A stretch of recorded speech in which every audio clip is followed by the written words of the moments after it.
贺专家，你别忘了，我既然能绑了你，我也能把你杀了。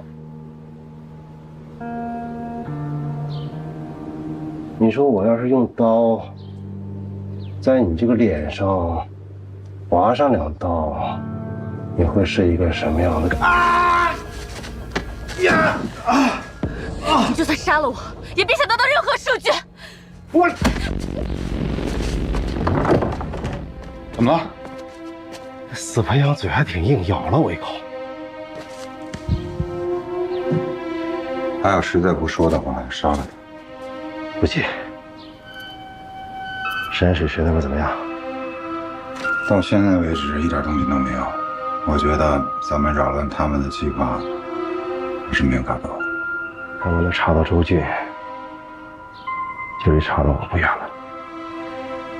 实验水池是咱们最后的机会，这次要鱼死网破。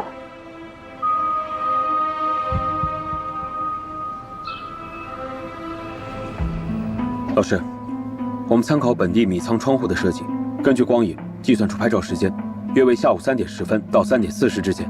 这个范围我们考虑到了误差区间。那他们是以什么交通工具把人转移走的呢？以40分钟正常的速度来计算，如果是人力车的话，隐匿地点不会超过出事地点的方圆3公里。那如果是汽车的话，可能就是3到10公里。那我们就以这个范围为界吧，排查所有从出事地点出来的车辆，重点是要到郊区跟农村找。是。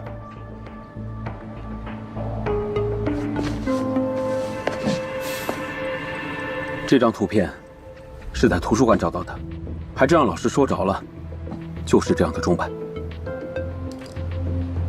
你说老师也真厉害啊，就见过一次，还这么多年了。这就是我们需要向老师学习的地方，心细如发。你说卢门居然有地方放着这么昂贵的钟表？哎，队长，这么昂贵的表总得有地方维护吧，总得有地方有购买的渠道吧？这是不是一个思路啊？亨德利洋行。什么？解放前的卢门只有这一家洋行在经营钟表生意。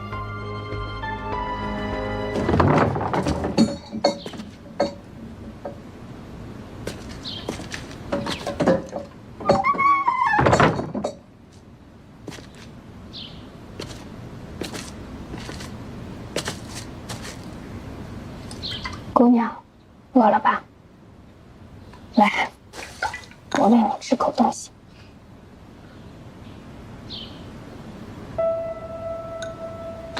你是谁？以你目前的处境，就别关心我的身份了。你不能这样跟自己的身子过不去。我是可怜你，把东西吃了，我们姐妹俩好好说说话，怎么样？你要是可怜我，现在就放了我。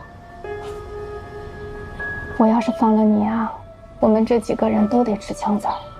把你知道的都告诉我们，我们一定不会为难你的，相信我。有本事你就杀了我，不要在这浪费时间。你要是一直这样强硬下去，真的会死在这儿。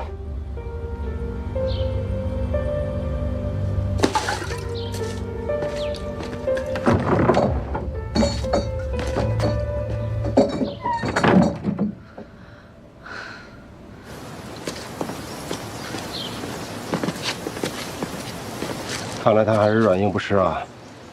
壁虎，你这次行事实在是太莽撞了。再不行动，难道眼睁睁地看着他们把实验水池搞起来啊？这个贺专家身份很重要，这是个大案件，公安肯定会一查到底，小心出事。我听说仪器厂那边贴了告示，说贺专家出差了。我想，用不了多久他们就会找到这儿。你们自己看着办。那这个女专家可就留不住了。看来他们是不见棺材不落泪啊！等到全场上下看看他们怎么撒的谎，让他们等到收尸吧。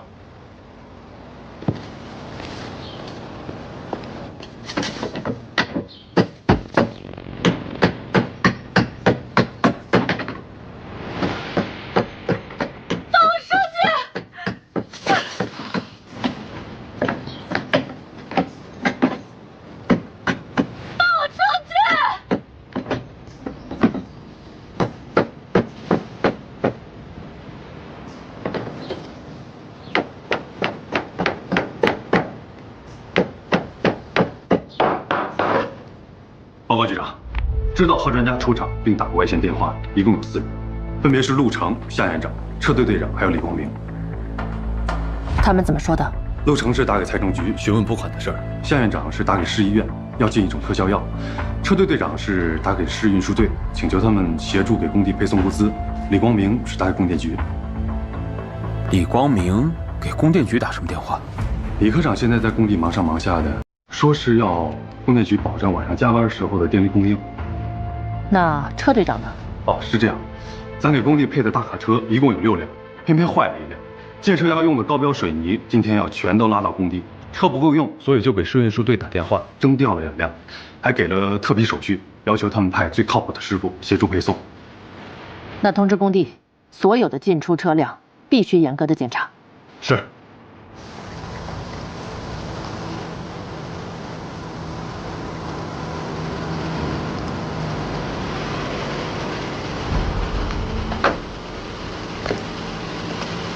来，慢点，陈师傅。哎，小心。来，局长，陈师傅到了。我来，谢谢。陈师傅，慢点。来，您坐。您客气。局长，据亨德利洋行的老伙计说，当年购买狮子钟的是本地的大户厉家，陈师傅当年就在厉家做事。是的，是的，你们好。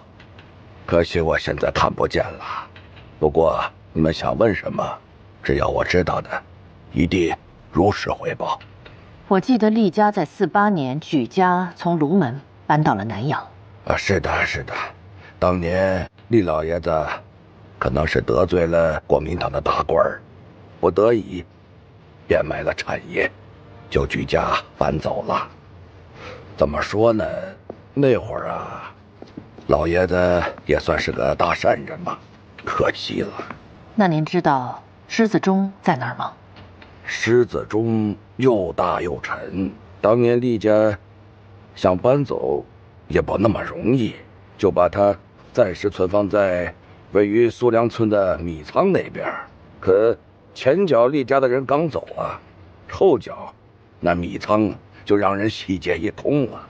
陈师傅，您刚才说苏梁村的米仓，具体您还记得在什么位置吗？那会儿啊，苏梁村有厉家300亩地，李老爷子呢，为了方便农户交河粮，就叫人呐就近在山脚下盖了个米仓。哎呀，这么多年了，估计多半也废弃了。这位置嘛，也不知道我记得对不对。你们从苏梁村的村口，沿着田间的小路一直走，快到山脚下，要是看见一棵大榆树，那就到了。那米仓啊，就在那大榆树附近。好，谢谢您了，陈师傅。送一下吧。没事没事。谢谢你。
红梅，这市局的支援到底什么时候能到啊？没时间了，丁姐，我们分头行动。我去前面看看，你往后走。好，一定要注意安全。你也是。何处长。是。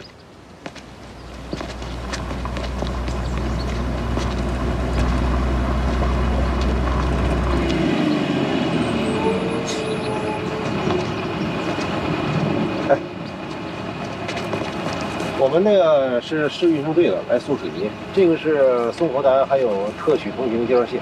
我们刚接到通知，场外车辆不得入内，把车停到一边，就地卸货。不是我们是特许通行介绍信还不行啊？不行，我们是执行命令，把车停到一边，别堵路。那我这货卸哪儿去啊？卸外边去啊？停到一边，就地卸货。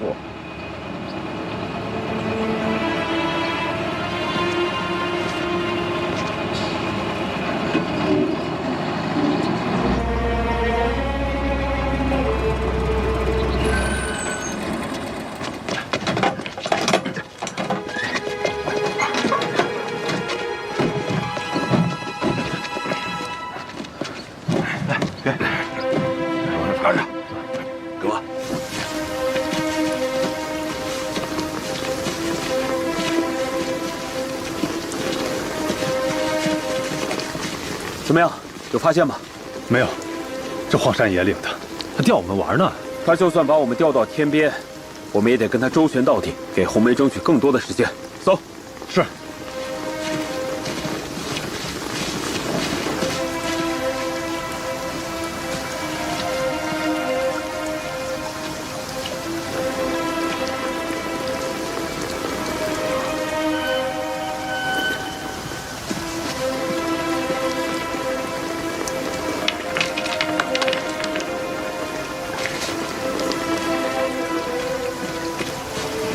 队长，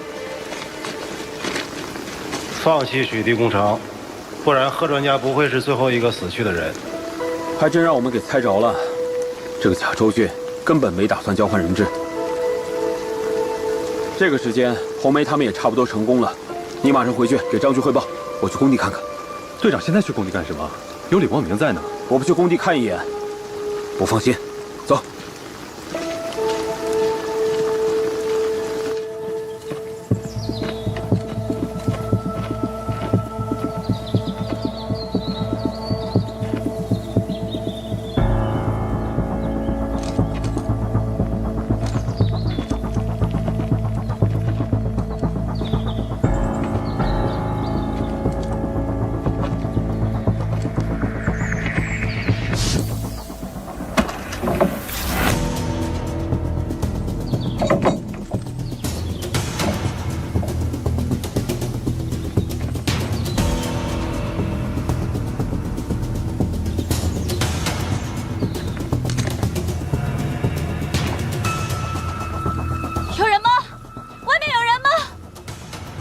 贺专家，贺专家是你吗？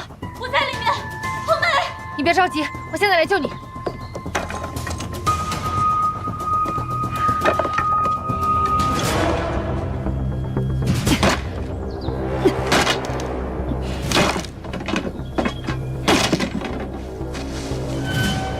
怎么样？有没有觉得哪里不舒服？谢谢你，红梅。我真的以为我要死在这儿。对不起，是我们来晚了。你放心，现在已经安全了，这里交给我们，你先回去。来，小张，送贺专家回厂。是。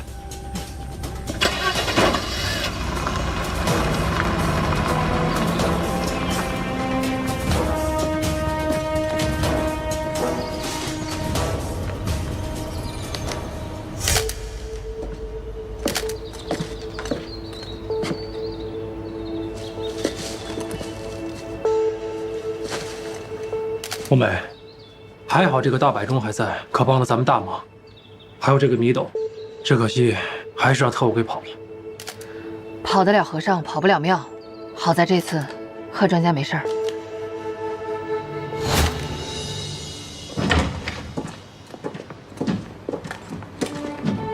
贺专家，这次真是让你受委屈了，也谢谢你能告诉我们这一切。应该是我谢谢你才对，当时我真的都绝望了，没想到是你把我救出来。现在想想，也还是后怕。还好我们能及时赶到。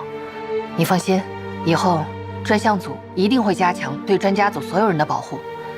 啊，另外这件事情目前厂里还没有几个人知道，还希望你能替我们保守秘密。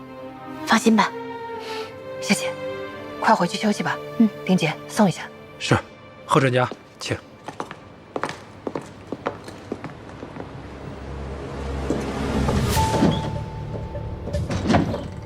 师，通过贺希文刚才的描述，房间里当时有2个人，这就意味着我们的敌人不止1个。除了那个贾周俊，另一个我们一无所知。有没有可能是雪狼？不好判断。贺希文虽然已经救出来了，但是案子是不能结的。那个透露消息的内鬼，还有那2个特务，我们一定要挖出来。是。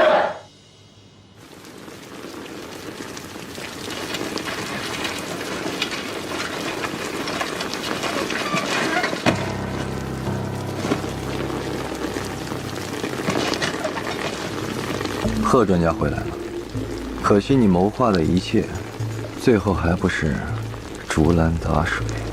他们是怎么找到那儿的？钟摆也是线索。你也未免太小看专项组的本事了，你就是太自负。无所谓，反正雪狼的目标是实验水池，后面的事儿咱们还得商量商量。商量？我给了你贺希文的出场信息，带你去工地，这些所有的事情都不经查，他们很快就会查到我身上。出了事我扛着，你要做的就是配合我。实验水池的事儿办完之后，你就可以马上离开鲁门，马上走，找你的芊芊去。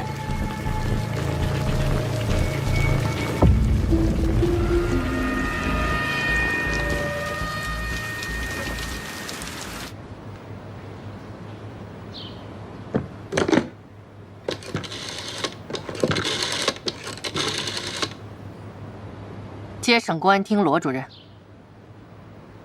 罗主任，我是张岩，调查李光明的事要尽快，最好在05所实验水池浇筑之前给我结果。好。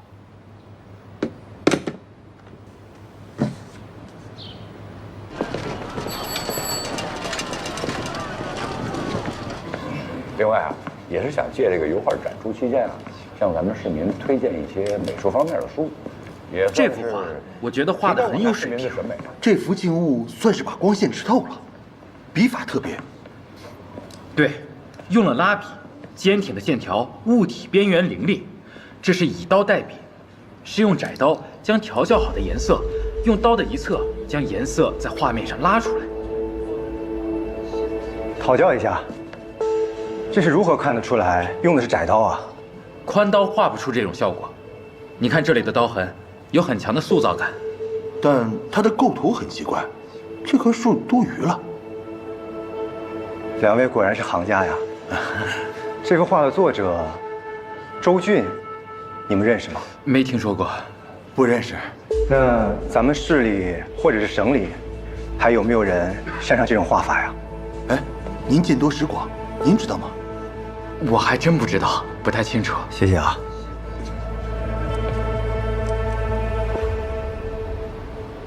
什么叫较真儿啊？啊，你看看这个图纸上，这数据都是你标的，这个东西就是每根头发分8瓣，一丝一毫都不能差。回去重做。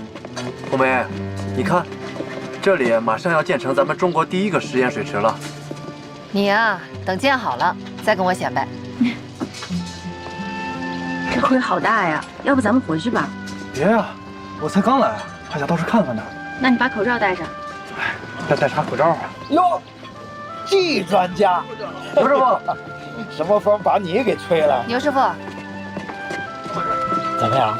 好利索了？我这一到工地上，感觉都好一半了。哎，您带我去看看。走，我来推，我来推。那您慢点，小心着点儿。放心吧。谢谢你。走。季专家，哎，我这眼光没错吧？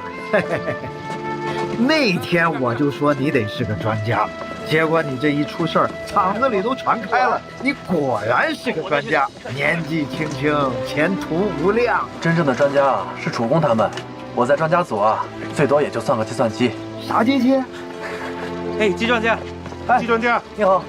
没想到他在工人里面还挺受欢迎的，这人人都认识他呀，对我们也不是好事。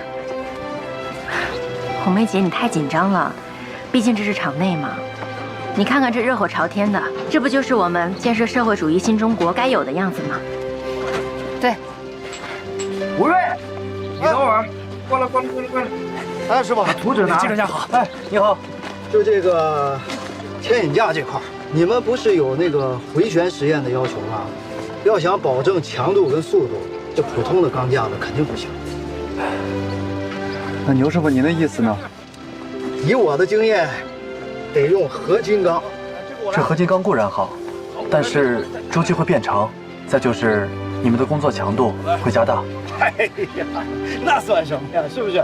要做就要做到最好，我们一定加班加点，快马加鞭，把工期给赶上。好。师傅，哎，过来。哎，好。季专家，你再看看，您先忙，再把这图纸看一下。好。季专家，您来了。杨师傅，您要的结构件，您给长眼。是那个是吧？啊，对，好嘞。哎，大杨，过去。哎，大杨，你行不行啊？啊，这个简单，再往里凿3公分。您这么一说，我就全明白了。我再去检查检查。哎，好嘞。哎，谢谢。我真怕他摔倒了。一到工地他就精神，这就是精神的力量。所以，咱得相信。哎，快过去吧。哎，别硬撑啊！能行吗？你快坐下。呀，我能站起来了！我站起来了！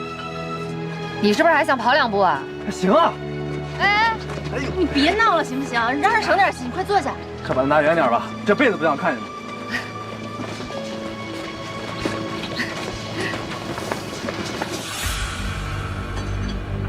报告主任，李光明已经拿到了实验水池的设计图纸，只是目前还没有交给壁虎。一个李光明也敢跟我们谈条件？他是着急离开大陆，要去香港见他的老情人。空余虚口。行，先答应他。是。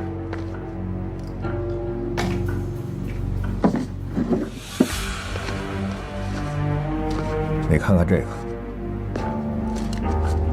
这是国外的实验水池，还有潜艇，都是从这一步开始。水滴工程现在进展神速，接下来他们也要做这样的模拟实验，所以绝不能让他们见成，懂吗？雪狼那边准备的怎么样啊？雪狼已经做了周全安排，打算在关键时刻让水池建设出现问题，从而中断水滴工程。说具体的。我们已经打探到，修建实验水池极其困难，必须要一次性浇筑成功。雪狼的计划就在于此。我贴了啊，正不正啊？可以啦，赶紧贴好工作了。哎，看看，光荣榜，第一次看到自己的照片挂墙上。哎，百惠，你说我好看不好看？全户之家你最好看，赶紧工作吧，一会儿还得给丹阳办理出院手续呢。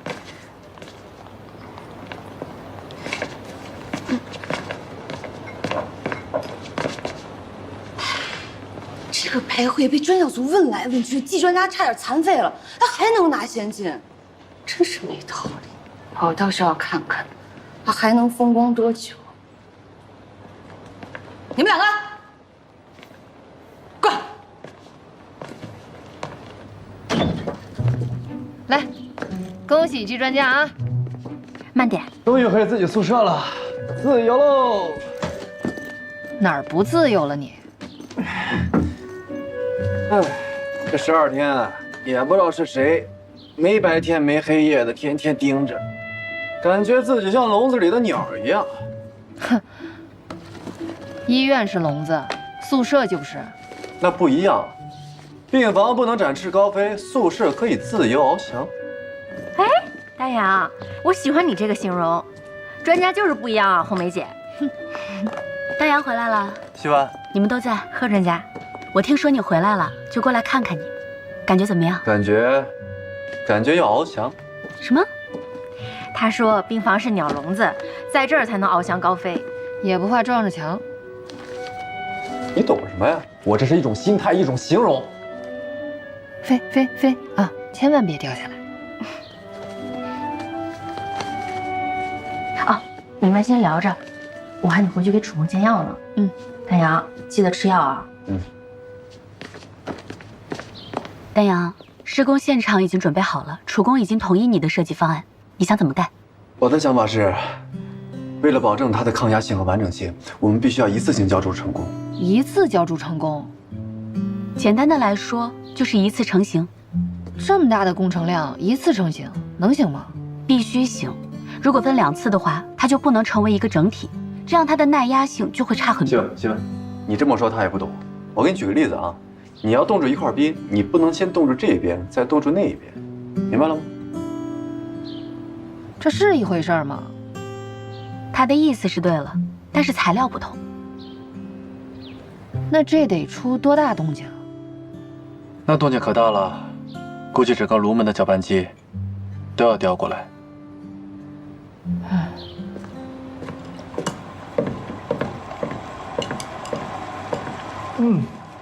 这么大中药味儿，白慧，这事你也做啊？陆秘书，这是给楚公治疗风湿的药。难怪楚公最近神清气爽，原来这秘方在你这儿啊。陆秘书有什么事吗？哦，我来找夏院长，他不在。这事跟你说也一样，眼下有个特别适合你的工作，你要起到模范带头作用。到底是什么事儿？实验水池要成立一个临时医疗小组，要挑出几个精兵强将，我第一个推荐的就是你。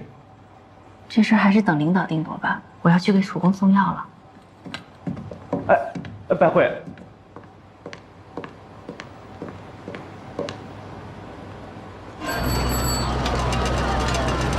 停车！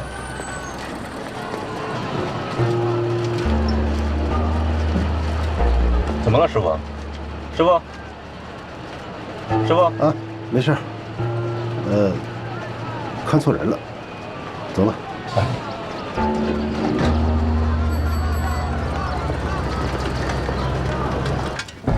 实验水池需要一次性浇筑，别的我不懂，我就听懂了一个词：重要，极为重要。水滴工程一切实验都以水池实验数据作为基础，所以我们可以看出这次施工的重要性，一定要严防敌特破坏。顶级公民，明天早上你们从厂门口到工地，沿途一定要进行检查，一定要确保电力供应的安全。是。画展开幕这2天，我们对到场人员进行了排查，并没有发现可疑人员。这个贾朱俊还真是沉得住气啊！他敢来参加，我倒是挺惊讶的。画家们怎么说的？我跟现场的画家还有一些油画爱好者沟通过，他们说这个贾朱俊的作品的画法呀很独特，很少见。后来我又请教了省美术学院的严平老师，我从他那儿得到一个重要的讯息，他说解放前不久有一个人向他问过油画的画法，就是这个贾朱俊的画法。严平老师说这个人叫赖长青。赖长青，真是那位中学老师啊？那么学校和教育局那边没有什么线索？这个人48年就不干老师了，这些年毫无线索。那你刚才说向那位美术老师请教是哪一年？解放前不久，49年。老夏，你让这位老师好好回忆回忆，那时候这个赖长青到底在干什么？是。报告。局长，这是沈清送来的紧急文件。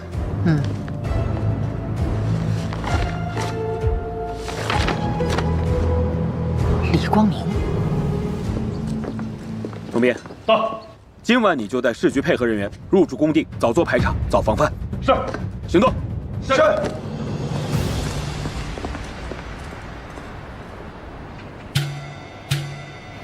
队长，留下我是不是有更重要的任务？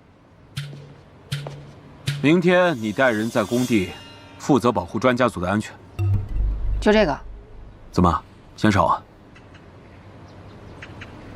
来，给你看个东西。啊，看看，能不能看出什么线索来？贾周军的画。哈，一眼就看出来了。真是啊，哪来的？老师给他准备了一个画展，这是他的参赛作品。他真的来？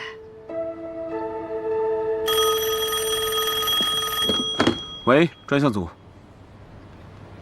局长。是。什么？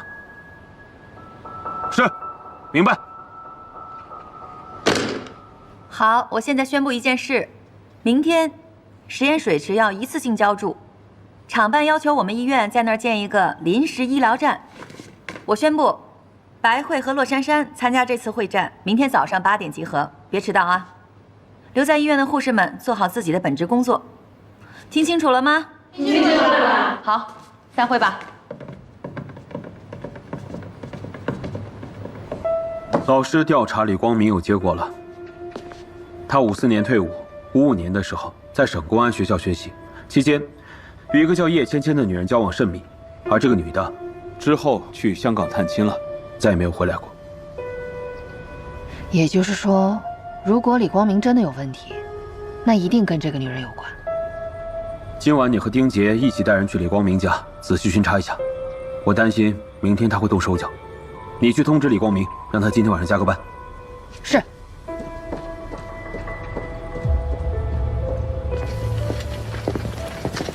李科长，我建议明天咱们早上6点就出发，先去电厂，沿着电路呢，咱们再到工地，也就1个多小时左右。如果中间发现什么问题，咱们还能及时解决。还有就是每个点位一定要派人值守，直到这个水池浇筑成功。我看可以，那我们明天多派点人手过去。好。光明啊，正找你呢。队长说了，晚上得辛苦你加个班。那没问题，什么事儿啊？啊，拖曳设备的固定栓需要运到工地去，队长呢决定让你押个车。押车？对，他说你负责，他才放心。那行，李科长，那你准备一下，我们去协调明天的事儿，咱明天见。好嘞。走。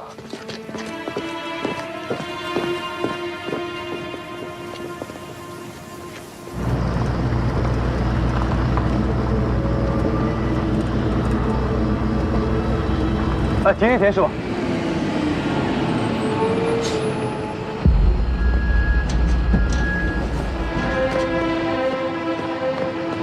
小周，这趟车你来押，我家里有点事儿，我得回去看一下。是，去吧。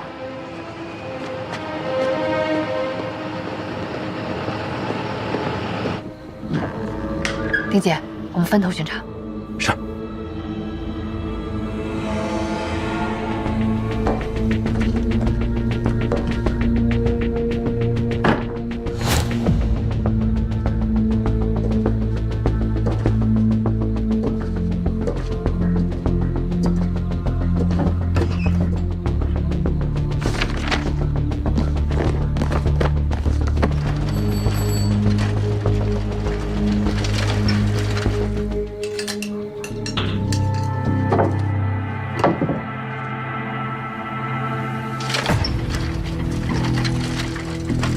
李科长回来了。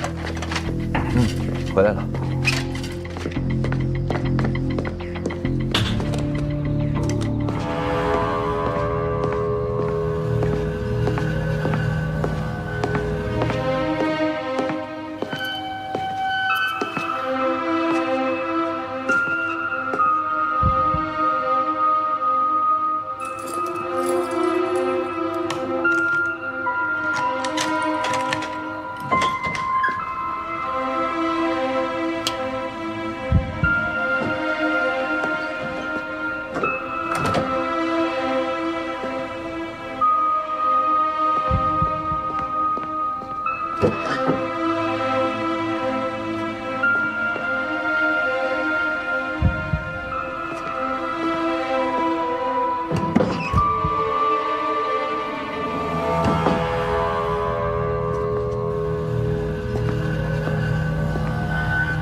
说下火车了。看来明天他们有大动作。你去抓人，记住，我要人赃并获。是。哎，丁姐，你回来正好。布控李光明，如果他有异动，立刻逮捕。小心，他有枪。谁？李科长。嗯。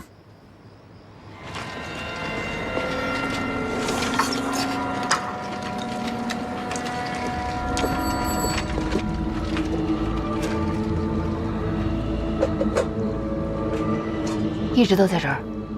对，他一直在这儿。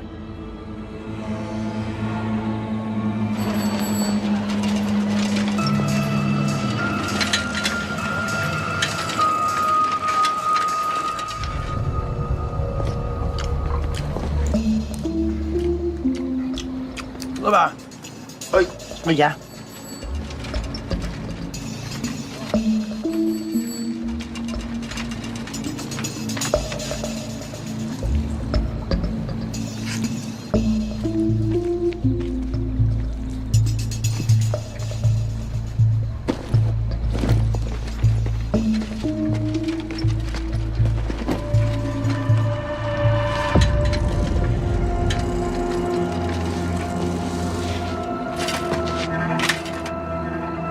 李光明，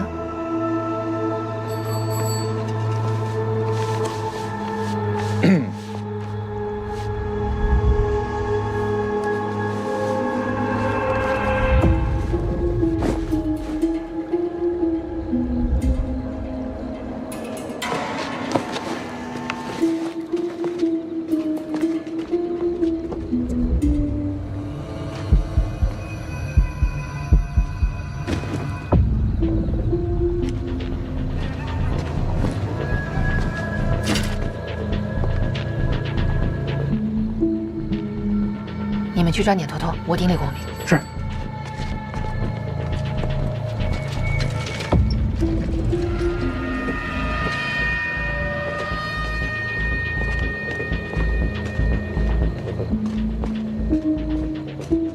哎，这不是老孙吗？这么晚去哪儿啊？你认错人了，我不姓孙。怎么会认错人呢？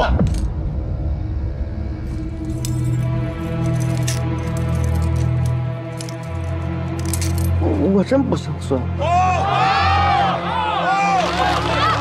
好。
陆大友，广州人，35岁，人赃并获。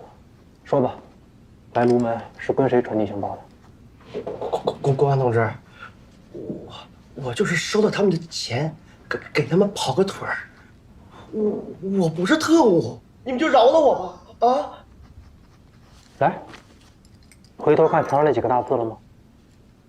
坦白从宽，抗拒从严。赶紧把你知道的情况都交代出来。特务居然拿到了实验水池的设计图纸，如果这次交接成功的话，那么这张图纸以后就会出现在寇雪松的办公桌上了。这么看来，只有李光明才有窃取这张图纸的便利。老师，是我的错，没抓到他。李光明在省公安学校学习的时候，成绩就非常出众，反侦查能力也非常强。我已经派郭局去追捕了，但是当务之急是天亮以后的浇筑施工，所以我们一定要保证浇筑成功。是。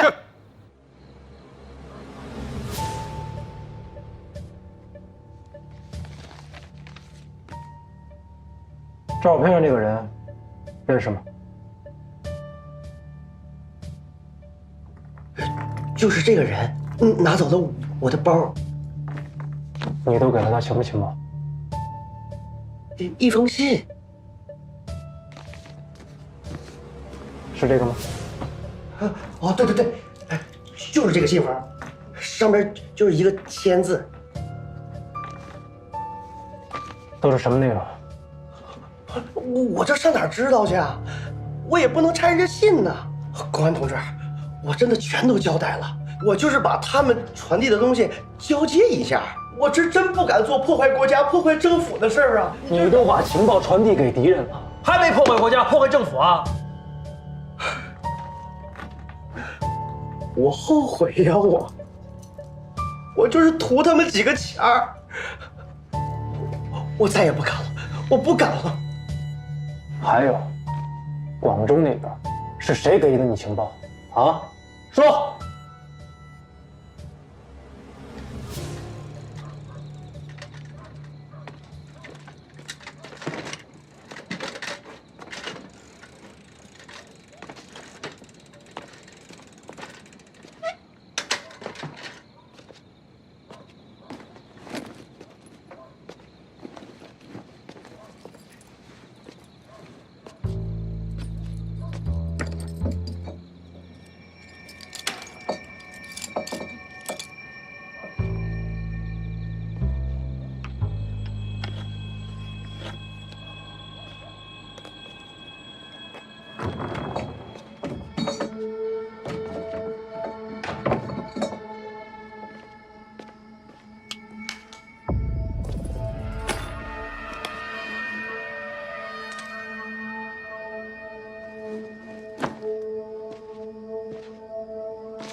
怎么进来的？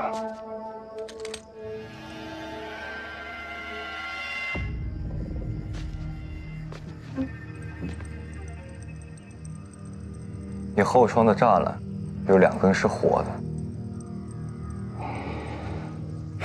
行啊，李科长，我自己留着跑路的都被你发现了。你这个点儿，你应该跟广州来的人接头过了吧？你大半夜的跑我这儿来，有事啊？我暴露了，是你们兑现承诺的时候。你暴露了？我说过，他们一直在怀疑我。你们为什么一次一次的拉我下水？芊芊给你的信你收到没有啊？你按那上面说的做了。明天上午10点钟完成任务，雪狼都已经计划好了。你完成任务之后，给你个地址，你到了那边，有人带你去香港。该做的我都做完了，不会耽误雪狼的事。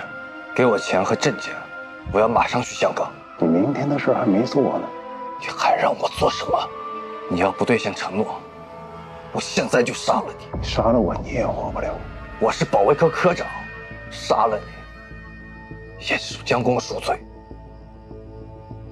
你就1天都等不了了吗？等着你们卸磨杀驴，还是杀人灭口？我说得很清楚，我已经暴露了。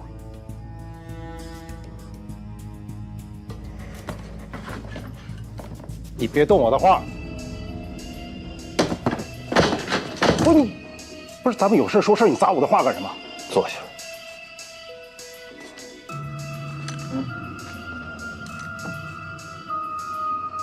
心疼了？你们怎么不心疼我？我好好的保卫科科长不当，跟你们这样的人混在一起，我要马上去香港。你别逼我开枪。你完不成任务，你去香港有什么用啊？没人拉你下水。李光明，你做的一切都是为了你自己。还有你那个芊芊，她是被逼迫的。等我到了香港，我一定会带她走。叶芊芊是什么人你不知道啊？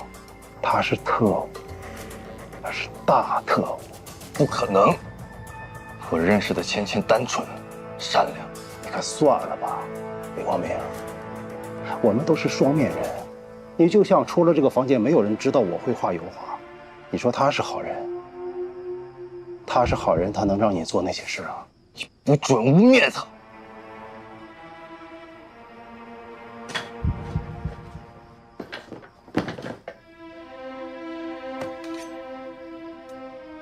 这把刀就是用来杀张阿水的吧？如果我用这把刀毁了你的画，你会不会很难受啊？李光明，李光明，你把刀放下，咱们有话好好说。你还真是个画痴啊！这幅画对你有多重要，芊芊对我就有多重要。我不管她现在什么样，什么身份，在我心里，她永远定格在我们相识的那一天。我坚持到现在，只有这么一个信念：给我钱，证件，不然我现在就毁了它。李光明，李光明，你把刀放下，我跟你说实话，我求你了，把刀放下。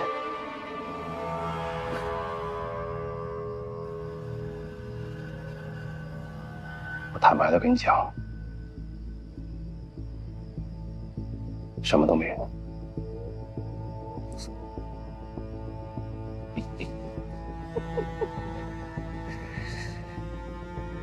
你们果然在骗我！哎，李光明，李光明，李光明，他们会骗你，我不会骗你，我不会骗你。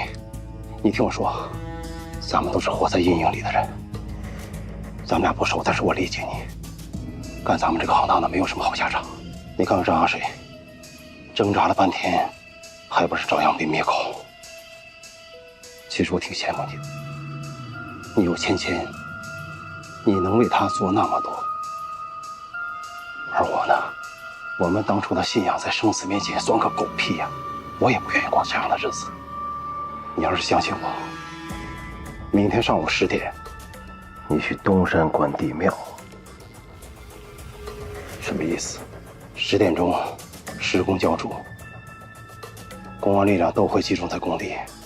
你到了关帝庙，在石像的脚后面有我放的东西，是钱和证件，那是我留给我自己的。我也想跑，可是我没完成任务。我即便跑出去了，他们也不会放过我。东西送你了，你换张照片就能用。你会帮我？我希望你到了香港，不会让你失望。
今天厂区工地的用电能不能保证？放心，我们领导千叮咛万嘱咐，配电室、电容器室和变压器室我们都检查过了，没有一点问题。好，一定要派人值班。明白。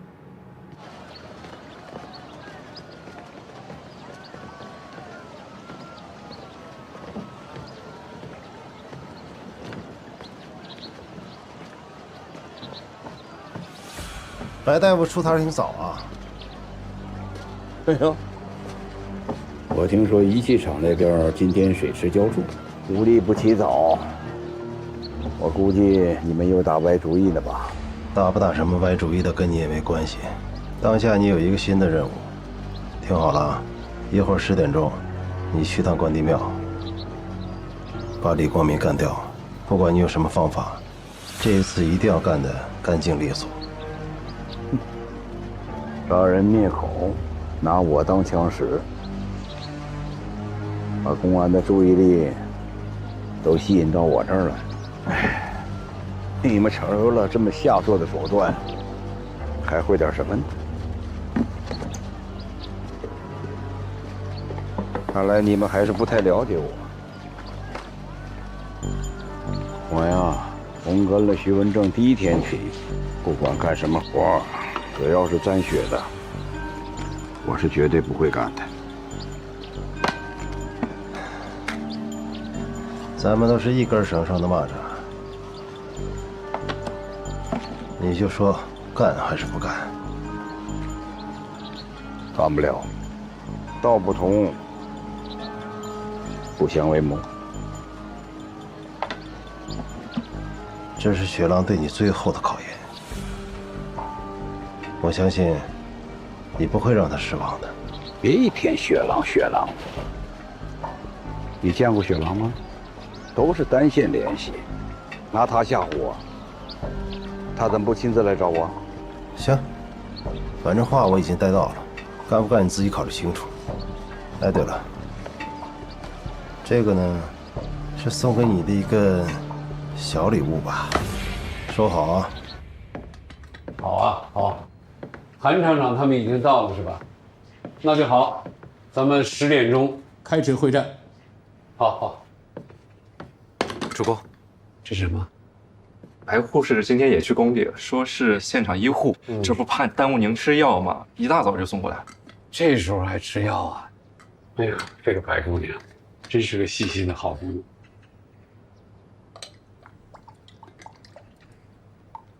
呵，还真酷啊！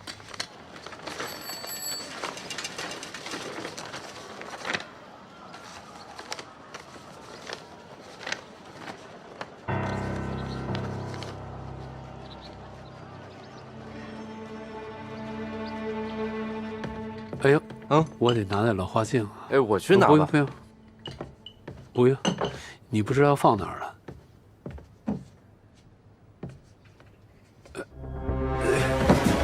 主公，主公早上还好好的，怎么突然就晕倒了？高压190，低压130。夏院长，您看，主公一直好好的，怎么会突然晕倒？我也是刚刚才知道消息。一定要看护好主公。现在还没有苏醒。院长，主公，主公，怎么回事啊？是太阳吗？哎，是我。对呀，你来接替我做总指挥。我？对，你行的。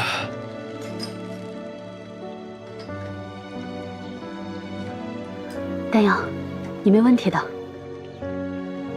我们走吧。麻烦你们了，叔叔，你好好休息。早餐的时候，主公吃的比平时多了一些，其他没什么异常。哦，对，出发前的时候喝了碗药。什么药？就是白慧经常给主公熬的中药，治疗风湿的。可主公已经喝过一段时间了，要出事也早出事了。啊，白慧人呢？已经去施工现场了。今天现场配了医疗站，葛主任带队。把煎药的东西和药渣封存起来，跟我去趟工地。好，谢谢啊。会战的时候啊，不能出现任何问题。技术方面你们要把住，不能有任何差池。你们那个运输一定给我到位。团长，你们先。韩站长，你好。专家们都到了。主公呢？主公都没来啊？主公今天身体不适，来不了施工现场。刚才我还跟他通电话呢。这一次性浇筑马上就要开始了。今日的施工，主公亲自点将，季丹阳。好，我们全力配合。专家们，咱们开始吧。好。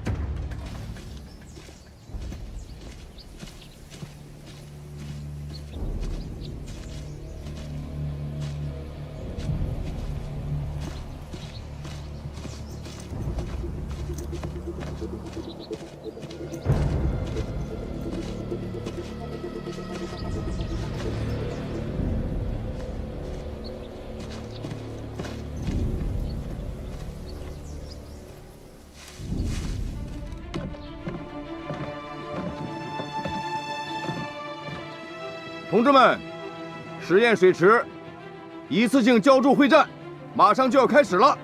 下面，我们请总指挥季丹阳专家给大家做会战前的动员，大家欢迎。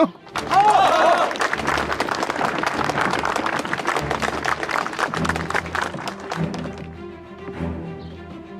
同志们，我想大家都知道，今天在这里会战的意义。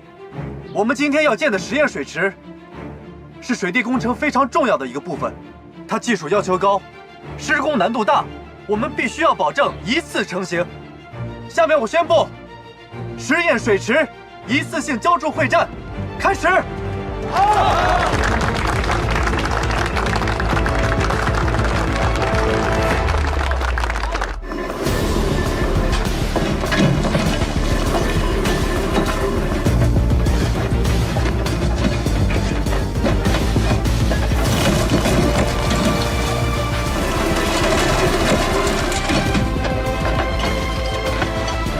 一会儿一定要仔细检查浇筑这块，一定要保证分毫不差，不然咱拖曳架子就没法安了。那边再检查一下。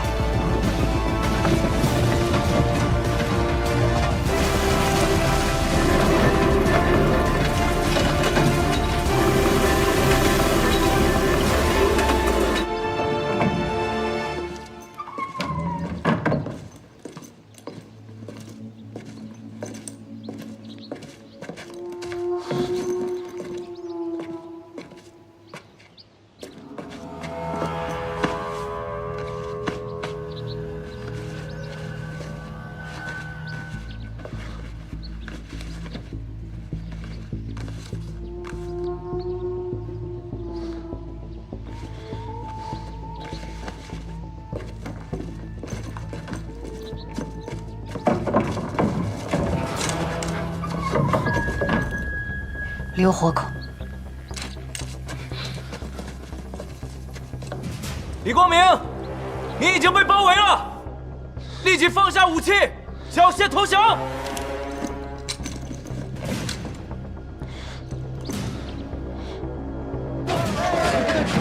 就算是筑坝水泥，也不可能凝聚这么快啊！那咱们的拖曳架子就没时间装了。师傅，这个水泥槽位不是我们负责的，我们得。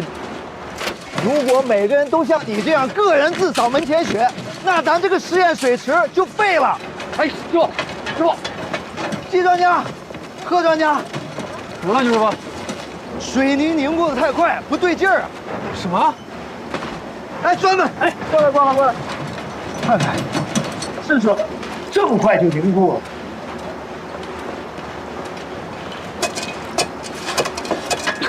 确实有问题。这种水泥凝固时间不应该这么快。搅拌组长呢？哎，老高，过来！你看看这水泥是怎么回事？坏了，怎么混入泡花碱了？泡花碱，俗称水玻璃，遇到水泥很快就凝固。你救过我一命，我不想伤到你。是那个贾周俊让你来的吧？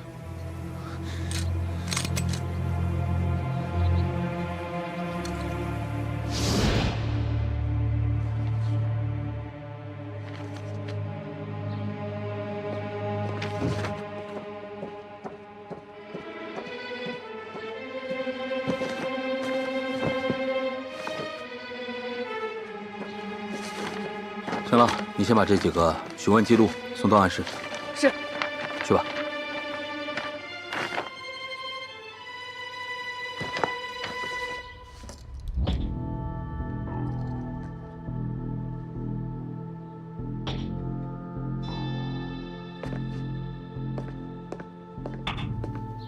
怎么样？有发现吗？窗户，这2幅画的窗户是一样的。还真是，这2个窗户的棱角都是一模一样的，这说明什么？我在想，我是在哪儿见过？关帝庙。关帝庙。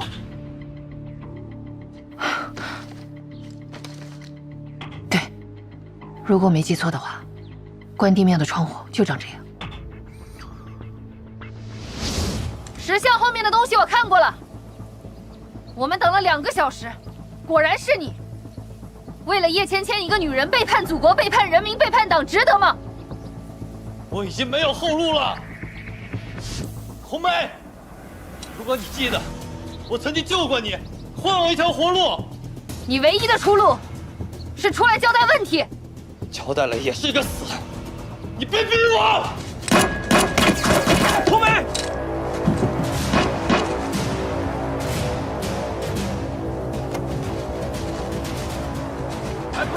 团长来了！团长来了！团长，什么情况？不知道怎么回事，这水泥里插了泡花碱了。什么？快点查！是这一批都插入了，还是只有这一车？快来，赶紧检查！好。这边有泡花碱。什么？那边呢？这边也有。你们第一天就买水泥啊？啊！连这样的水本里都没人发现。对呀。这批水泥废了，可是我们市场已经在浇筑了，现在该怎么办呀？这一批作废，重新搅拌。什么？董指挥，厂长，这是猪坝水泥，石锅墙备料也就800吨，最多富裕30吨，这一作废可能就不够了。董指挥，别的标号的水泥可不可以？不行，必须有625的水泥。食盐水是在水下，水深压强大，别的水泥根本承受不住，必须要用625水泥。韩院长。马上征调全市的水泥，打电话至少20吨以上。好。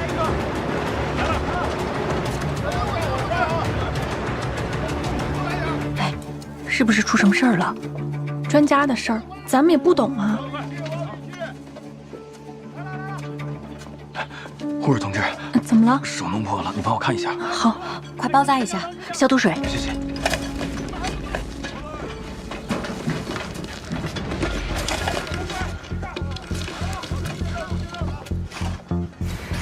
我是韩云东，我现在请求，如门各个工厂、仓库、工地，但凡有625R水泥的，一律送到水师工地。我们要确保一次性浇筑成功。来，同志们，搬水泥，搬水泥！好。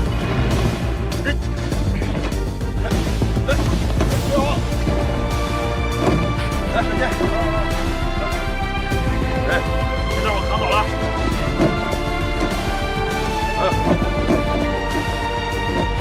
快！别泄气啊！快点，全部搬，全部搬！全力支援1机场，快点！同志们加油啊！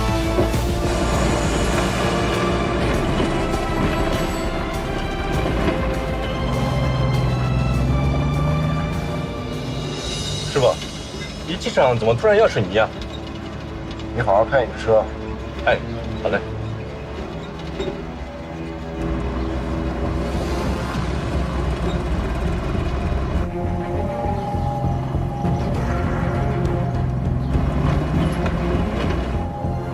快，把路障打开！快点！快点！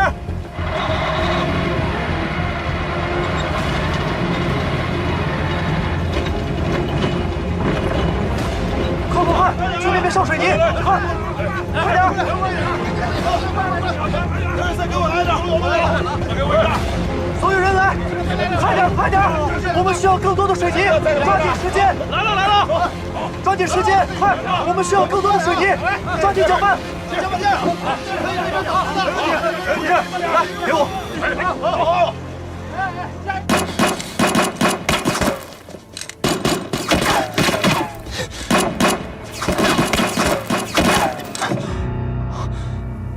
他没子弹了，你守在这儿，我从后门过去。你小心。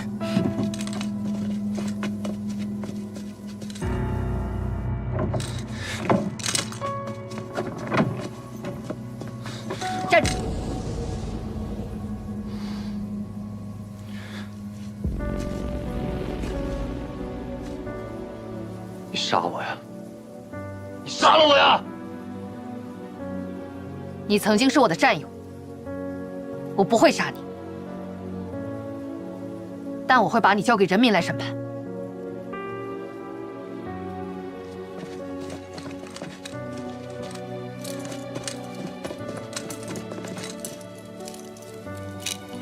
你们是怎么计划破坏实验水池的？还有谁是同伙？这是你最后的机会。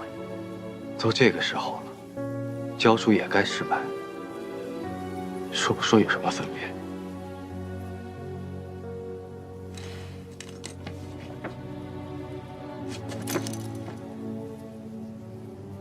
你就是为了他毁上自己的大好前程。我和季丹阳在香港遇到的特务就是他。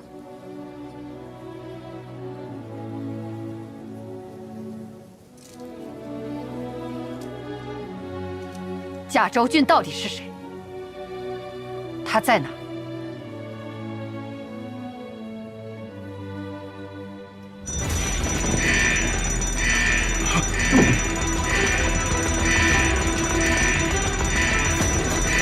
这是什么情况？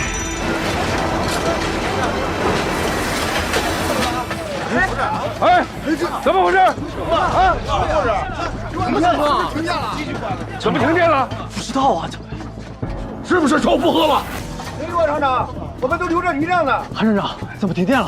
我们这里没有问题，可能是电路输出出了问题。丁杰，我马上去查。新闻，还差多少水泥？还差30吨水泥。太阳，人家还没准备好吗？这马上就凝固了，再没有水泥就来不及了。把柴油发电机都给我调过来。好，来不及了，人工搅拌，快啊！人工搅拌，人工搅拌，人工搅拌，人工搅拌！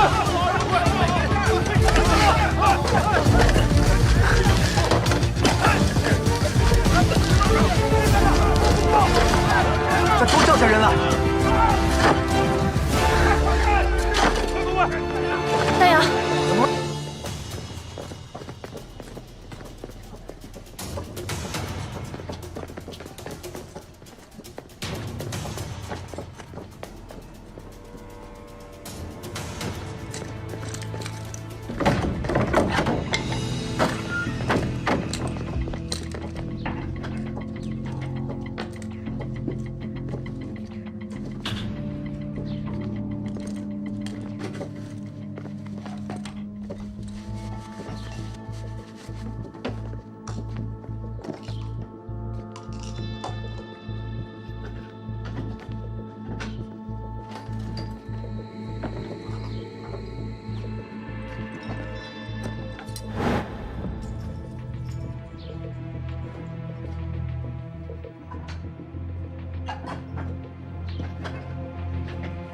马上汇报张局陈队。这个贾周俊终于现身。是。报告，局长，我跟美术学院的严平老师确认过了，他说当时赖长青找他的时候是国民党汽车兵的身份，军衔不高，但是牌面不小。汽车兵？对，卢门解放战役规模并不大。我查阅了当时所有被俘虏的汽车兵名单，里面并没有叫赖长青的。张局，张局，我们找到贾周俊了，是运输队的司机赖广润，与赖长青应该是同一个人。立刻严密布控，看他跟谁接触，要做什么。是。停一下，停一下，停一下！你把车送回队里啊，然后你跟队长说一声，回家有点事儿。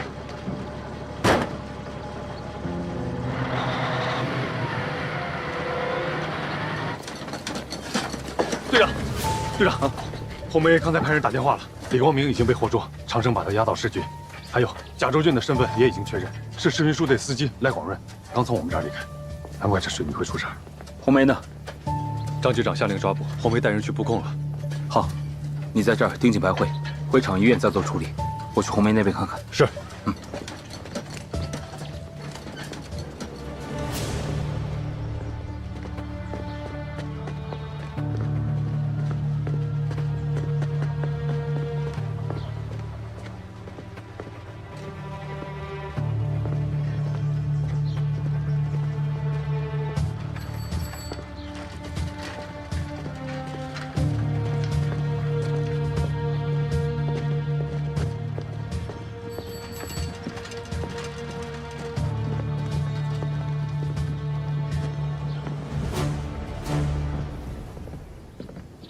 韩镇长，来，你是总指挥，你来宣布吧。好，我宣布，实验水池一次性浇筑大会战胜利了！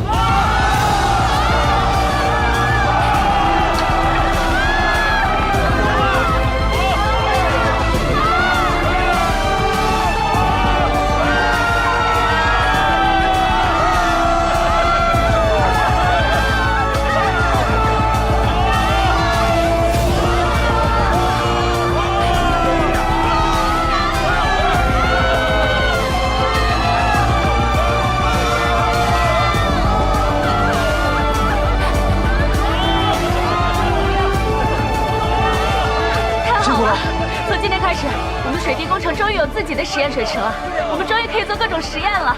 你那力气号派上用场了吧？对，要是把你那个钛合金焊在我的潜艇外壳上，我能多下去300米。300米？我怎么看这天上有牛在飞啊？没事吧？手都红成这样了。大洋，看你的手，这都被水泥烧红了。嗨，没事，小伤不打紧。哎，你看看西文的，我这皮糙肉厚的，不打紧。哎，我没事儿，来我看看。没事儿。哎呀，你看都破皮了。你们的双手很重要，还要拿笔计算呢，一定要保护好。队长，人在乘一点。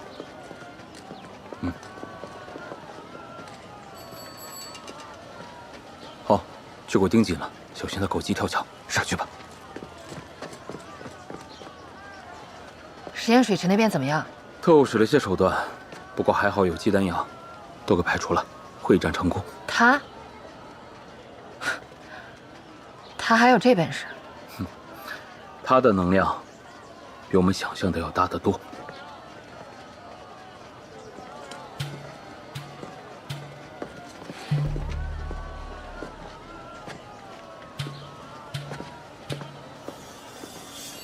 走。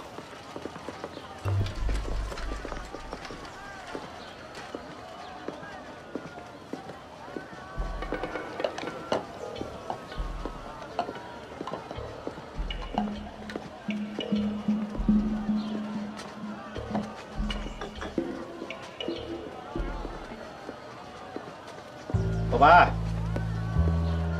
哟，今天穿的怎么这么正式？有一个重要活动要盛装出席，去之前呢，过来给你打个招呼。来吧，老样子。都这个时候了，他还敢来找白明翰？难道跟白明翰也有关系？先看看情况再说。好点吧。实验水池，看样子是没得手呗。所以啊，把机会留给你了。李光明怎么样了？在关帝庙啊，被公安给活捉了。难怪他们会找到我。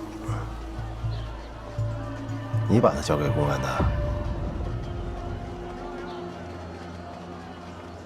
我刚到东山，就发现人家公安了。不可能！你说这世上有什么不可能的？尤其是我们这种人，只要一动手，全都是破绽。钓鱼的功夫不到家，钓鱼反被人家钓，说不定哪个鱼饵上就埋着钩呢。事到临头，还要给我添麻烦。我暴露了，你不怕我出卖你啊？这倒像你的性格。很可惜，没有什么把柄在你手里，在卢门，我就是个郎中。你别把自己说得高人一等，咱们都是阴暗角落里的苔藓，谁也不比谁高贵。2月心思5月苦，为谁辛苦为谁忙。老赖，这么忠心耿耿，不惜把自己的命都搭上，值吗？这路都是自己走的，能怪谁啊？我早料到会有这么一天。只是你啊，老白，千万别跟我一样。都到这地步了，还不愿意告诉我雪狼是谁吗？行了，今天不找了，今天不找了。怎么呢？可以了，以后也不用找了。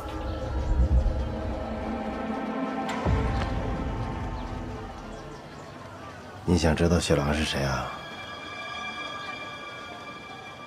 你回头看看。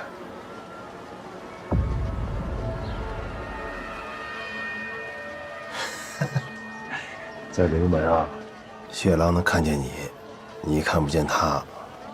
说不定哪天啊，有一封鸡毛信，嗖的一声就飞到你的桌子上。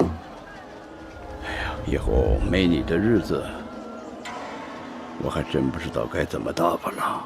好了，不跟你多说了，再见了。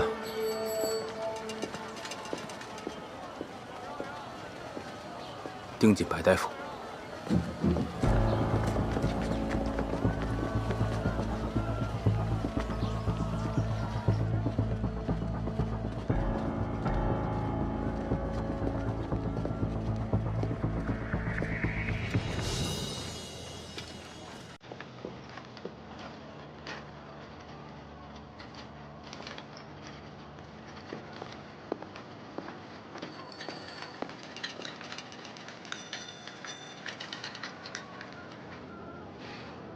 果然来了。走。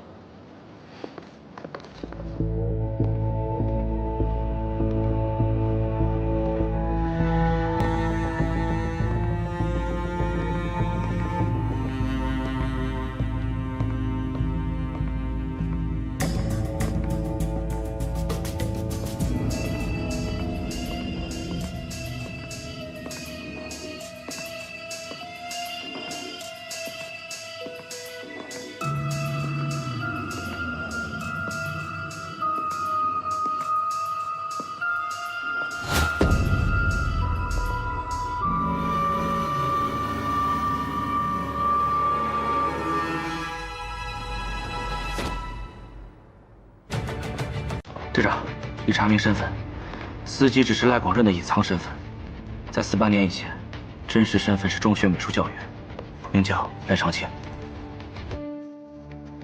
堵住所有出口，将所有参加画展人员全部疏散。是。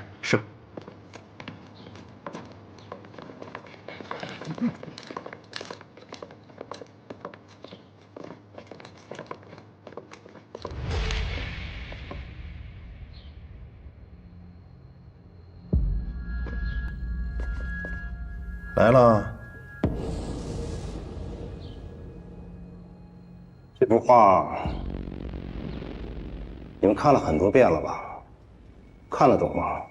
这幅画大概属于印象派，笔法也算独特，可见绘画之人善于用画刀。但只可惜，比起杀人来，这画刀的功力稍逊一筹。还是没看懂啊？该叫你赖广润、周俊，还是赖长青啊？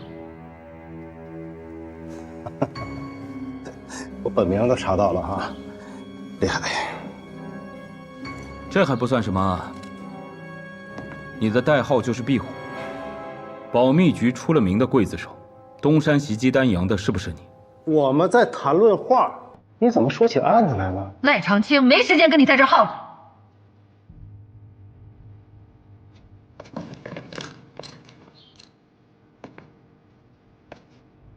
都到这个份上了，你急什么呀？哎，对，你们是怎么发现我的？长生，这个呀，也只能怨你自己。